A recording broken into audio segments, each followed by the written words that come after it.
Novos produtos. Nós temos, é uma das características, eu vou falar um pouco mais adiante, uma característica que compõe o nosso DNA é investimento em desenvolvimento de novos produtos. Não é? Então, nos primeiros 15 anos, nós investimos no público adulto.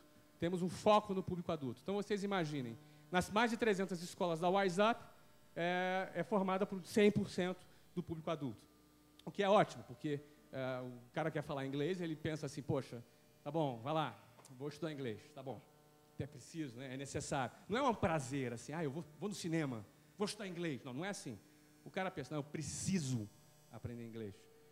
Aí, quando ele pensa, eu preciso aprender inglês, aí ele já pensa na cena. Já pensou, eu vou voltar para a sala de aula, vai ter uma criança do meu lado, vai ter eu, burro, velho, lá, vou falar pior que aquela criança do lado. É horrível isso. Essa barreira psicológica atrapalha. Por isso, o curso para adulto, ele posiciona bem o nosso negócio. Não é?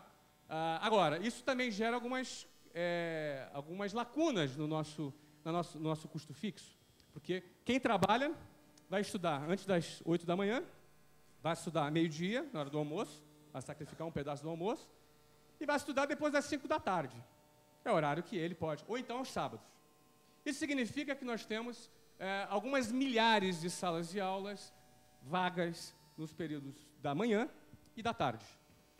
Não é? Nós tivemos uma disciplina estratégica muito clara, nós fomos bem disciplinados estrategicamente para não ficar inventando produto para ocupar espaço.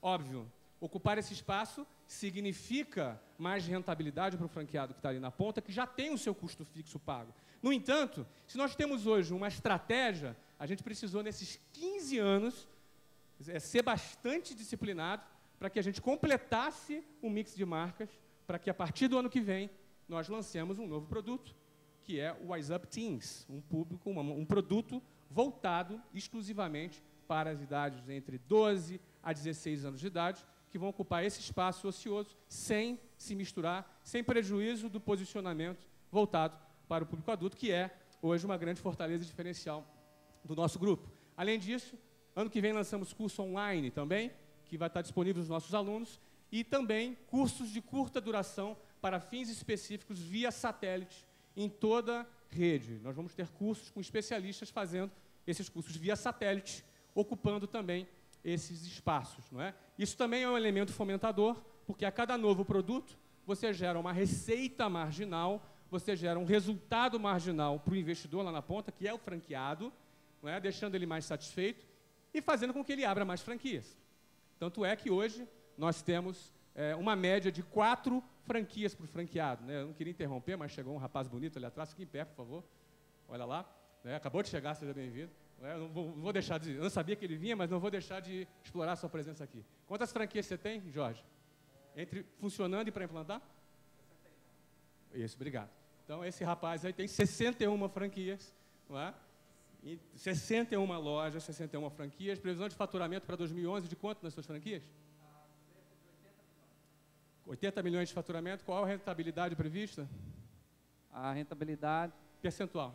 É superior a 28%. Superior a 28%. Então, temos um franqueado aqui que tem uma previsão de lucro líquido em torno de 24 milhões de reais no ano de 2011. Não é? Isso, provavelmente, sem contar os novos produtos que estão sendo lançados, que provavelmente você está fazendo orçamento agora, né? Provavelmente você não incluiu ainda no seu orçamento. Isso é uma coisa muito interessante. Aliás, tem outro franqueado aqui também, Porto Velho, aqui, né? A Cris e o Guto, são lá de Porto Velho. Mas estou na primeira agora, né? Estão na primeira, tem em torno de 6 ou 7 meses como franqueados. Muito bem, eu não vou perguntar para eles, obrigado. Mas aqui esses novos produtos, eles têm essa finalidade de ampliar a rentabilidade de quem está lá na ponta.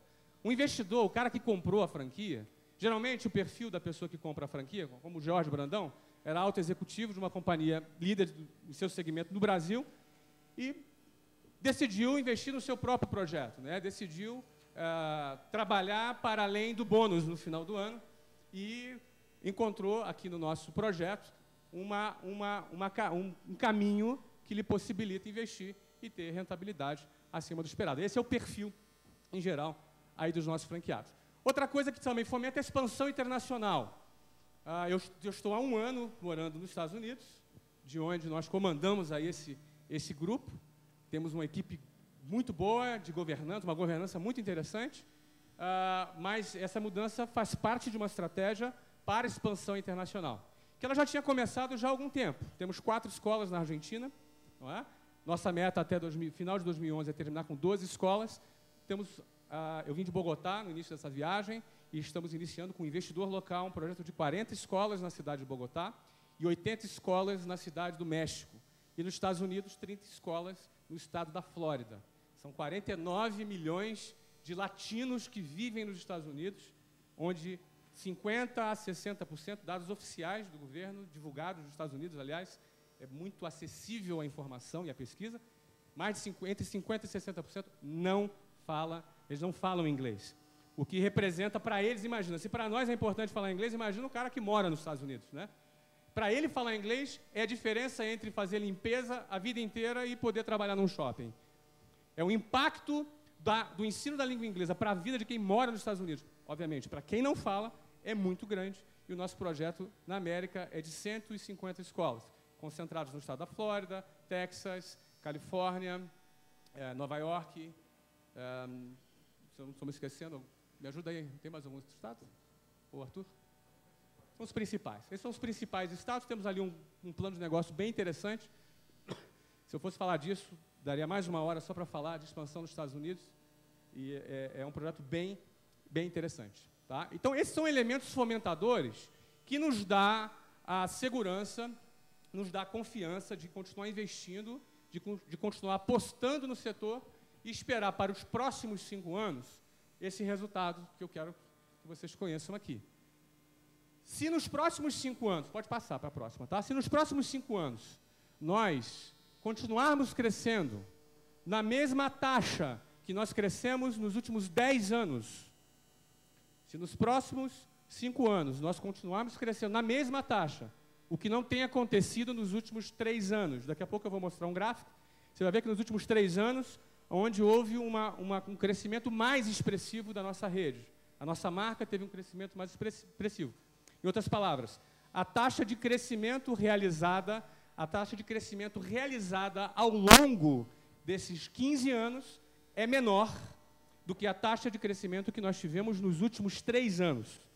Ou seja, eu poderia assim dizer que a nossa taxa de crescimento, ela está em crescimento. É uma taxa de crescimento exponencial. É uma taxa de crescimento em elevação.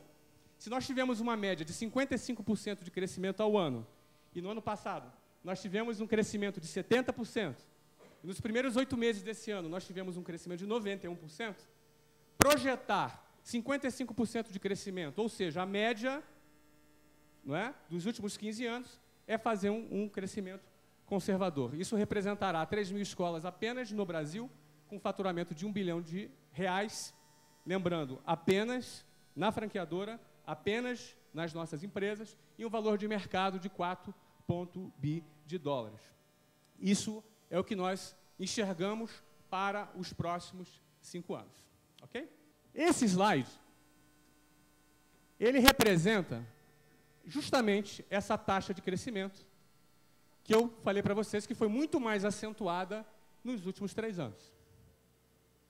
Como um dos principais motivos na realidade, se a escala do gráfico tivesse numa escala um pouquinho maior, você conseguiria perceber o crescimento entre 95 e 2005, que foi de 1 unidade para 100 unidades.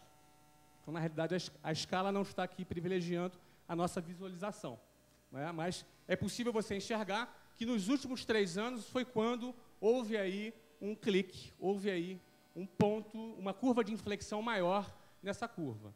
Essa curva se dá pelo amadurecimento do negócio, pelo amadurecimento das equipes, em especial um fortalecimento nos investimentos em publicidade, não é? Que, obviamente, foi com o aumento do faturamento da rede, esse investimento em publicidade ele foi se tornando mais substancial ao longo dos anos, atingindo, a partir de 2009, um patamar mais substancial que provocou também esse crescimento. Eu queria contar um pouquinho, para não ficar só em número, um pouquinho da história nossa. A gente começou ali em 1995, e eu, antes de trabalhar ali em 1995, eu trabalhei numa empresa, numa rede de escolas de inglês, pouco conhecida na ocasião, mas uma rede de escolas de inglês, assim, um emprego de casualidade. Não é? Eu estava começando minha faculdade e procurei ali um emprego para poder iniciar o meu, não é? Poder pagar um pouquinho as minhas contas, ganhar algum dinheirinho, etc. e tal. E eu arrumei um emprego na empresa daquele senhor que está ali atrás. Fica em pé, ali, já está em pé. Isso, está ali. Então, na empresa dele, eu comecei a trabalhar. Eu trabalhei 4 anos na empresa do Mário, que está ali em pé. Eu trabalhei 4 anos ali eu tive a oportunidade de aprender várias coisas, tive a oportunidade ali de me desenvolver, principalmente na área de marketing, na parte comercial. Tive a oportunidade de ter uma experiência internacional, mesmo jovem, né? Comecei a trabalhar lá com 19 anos e trabalhei lá de 19 até os meus 23 anos. Não é? E naquela empresa eu ocupei, no final, uma função de diretor comercial. Nessa função de diretor comercial, eu era responsável pela prospecção de novos alunos na rede. E nessa prospecção, eu já era responsável por uma performance de aproximadamente 600 novos alunos mensais. Era muito bem remunerado, para a minha idade, principalmente. Mas eu comecei a observar na empresa do Mário, na ocasião, algumas fortalezas, né? Uma capacidade grande de prospecção de alunos, uma capacidade grande comercial, porém também comecei a observar uma fragilidade grande no produto, uma fragilidade grande na entrega. Então, dentro dessa grande oportunidade que eu enxergava naquele segmento, naquele momento, eu enxergava também essa fragilidade. O Mário foi, na ocasião, bastante convicto na posição, no investimento que ele estava, na estratégia que ele tinha. Ele, no entendimento do Mário, somos grandes amigos, não é? Ele tinha uma posição bem definida e isso definiu a nossa ruptura e a minha saída daquela empresa para, na ocasião, fundar a WhatsApp. Não é? Nós fundamos a WhatsApp em 95, decorrente dessa história que começou na empresa do Mário ali. O Mário está ali porque 5 anos depois o Omets veio a incorporar essa empresa e Mário hoje é um dos principais executivos da nossa rede. Focado naquilo que ele sempre fez muito bem, na parte comercial. Não é? Então, isso é o início da nossa história. Nossa história começou aí. Agora, a nossa história também começou com muita dificuldade, porque eu tinha 23 anos quando eu comecei a WhatsApp. E o meu capital, que geralmente as pessoas perguntam, não, qual era o seu capital? Meu capital exato eram R$20 mil, entre parênteses, do cheque especial. Tá? A 12% ao mês. Hoje está mais barato, faz tempo que eu não uso um cheque especial, não é? Mas hoje eu acredito que esteja mais barato. Mas na ocasião, o capital foi de R$20 mil a um custo de 12% ao mês. Ou seja, o primeiro investidor da nossa empresa foi o Unibanco. Ele investiu na nossa empresa. Há uma taxa de 12% ao mês, não é? Então, assim começou. Foi bastante difícil, mas um capital muito interessante que a gente tinha era o capital, era o know-how que a gente tinha. Paixão, o know-how. Eu tinha 23 anos, para alugar um imóvel era difícil, para conseguir um fiador era difícil, para conseguir algum maluco que acreditasse na gente também era difícil. E apareceram alguns retardados na ocasião, não é? E eu, o maluco maior, estava lá na frente, e a gente começou. Matriculamos mais de 1.000 alunos no primeiro ano, com esse foco. O foco era o quê? Ensino de inglês para adultos. Não tínhamos dinheiro para publicidade. Nosso exercício do trabalho, nossa busca por resultados era venda direta. Venda direta era call center, abordando os alunos, fazendo visitas a empresas, fazendo convênios, ligando para as pessoas através de indicação de outros alunos. Não é? Existia uma estatística e, em cima dessa estatística, nós trabalhávamos. E o foco sempre era manter as pessoas motivadas nessa árdua tarefa. Não é fácil, mas essa árdua tarefa nos trouxe até aqui, ó, de 95 até 2007. Em 2007 nós tínhamos ali 180 escolas aproximadamente. Praticamente de 0 a 180 escolas foram resultados fundamentados com vendas diretas. Resultados fundamentados em venda direta e não investimento publicitário. Não é? Então, essa escola da venda direta, essa escola que nós tivemos ali na empresa do Mário, ela foi fundamental para pavimentar esse primeiro caminho que nos levou a um patamar já interessante de 180 escolas dentro do segmento. Então, eu acho que vale a pena falar um pouco dessa história, de como começou, e aí, se você tiver mais alguma pergunta no final, você também pode fazer com relação a isso, não é?